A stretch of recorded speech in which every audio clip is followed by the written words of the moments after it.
welcome to this week's episode of Monday Matters, where I offer additional insights based on my church's Sunday sermon, and then I offer you some experiments to practice on for the week. Now, first of all, I invite you to like, share, subscribe, and then click the bell for notifications. Great. All right. So this week's episode is from last week's Sunday sermon, February 28th. And the message was from Luke chapter 9, verses 28 to 36. And the thought was seeing the bigness of God. So what's happening here? Jesus has just taken Peter, John, and James with him, away from the others, to pray. And the Bible says that while he was praying, he was transfigured. His face, even his clothes had changed, right? They were shining really, really bright like the sun. And the disciples could actually see his glory. Now, you already know, I believe that we are all luminous-like beings having a human experience. So I think they saw him in his true nature. That's just me. Then they noticed two men, Moses and Elijah, from the Old Testament, and they were standing with him. Now, both of these guys had prophesied about the coming of Christ.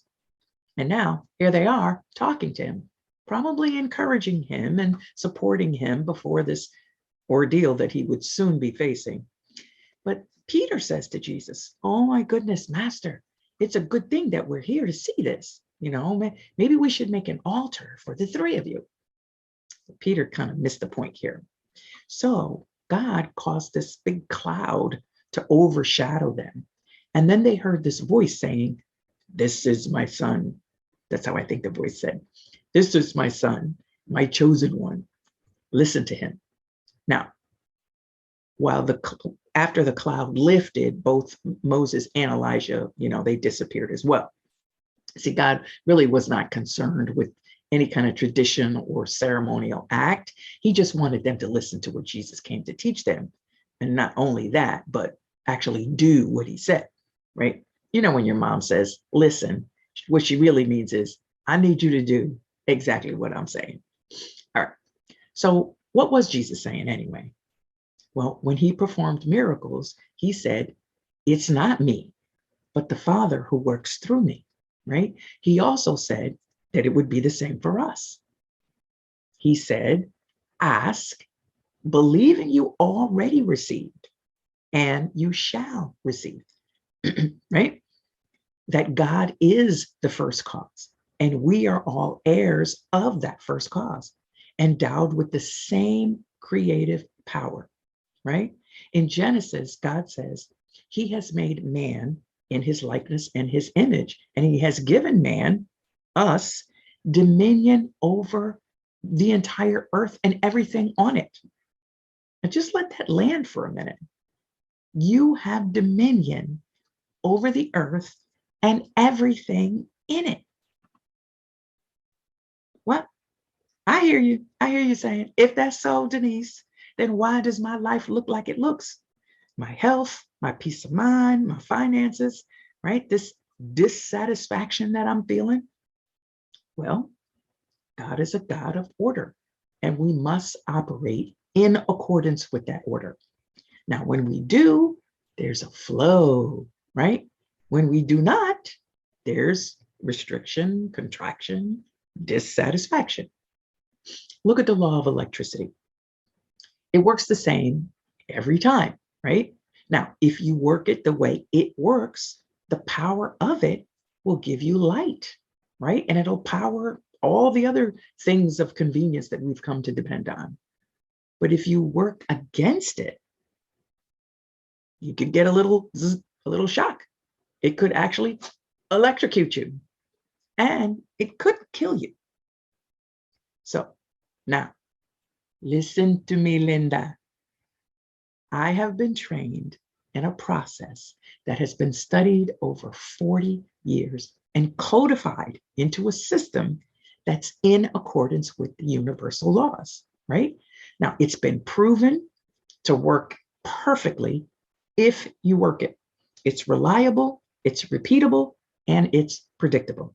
Now, if you work with the laws the way they work, the power of them will give you light, right? And all the other things that you would love. But if you work against them, just think about your health, maybe your business, a relationship, your bank account. You might have been getting little shocks or electrocution. And sometimes we suffer some fatalities, right? In these areas already. So when you are ready to transfigure, to transform the results that you're getting in your life, right?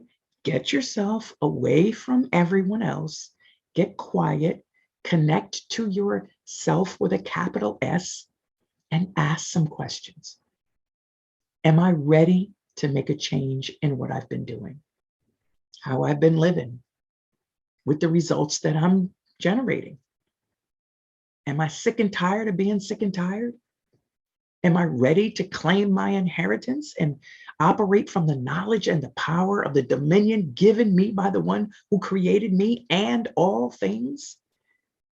Well, if the answer to that is yes, then you are ready to not only see the bigness of God, but live and breathe and have your being in it. So you must take action. And one baby step, go ahead, click that link below and let's have a conversation. It's easy peasy. Listen, I just want to help you see the bigness of God in everything. Look, I'm doing it right now. Yes, I was having a to me moment last week. Yes, earlier this week. And as it is with order of things, this word came to me to remind me of the truth and to encourage me in that moment to work the system, use the tools, right? I noticed that my thoughts and my feelings, even the words coming out of my mouth, were not in harmony with the person in my vision. So I recalibrated that energy and I focused my attention on the bigness of God, that there is only ever one thing happening, and that's infinite intelligence. So there is some good here, something great that will come from this if I'm open and welcome to it, right? Now, honestly, I can already feel some things shifting in the atmosphere, so stay tuned for that praise report. All right, well, in the meantime, you already know, it's not enough to agree with the Sunday sermon. It's what you do on Monday that matters. All right, I love you guys so much. Click the link. We'll talk soon. Bye.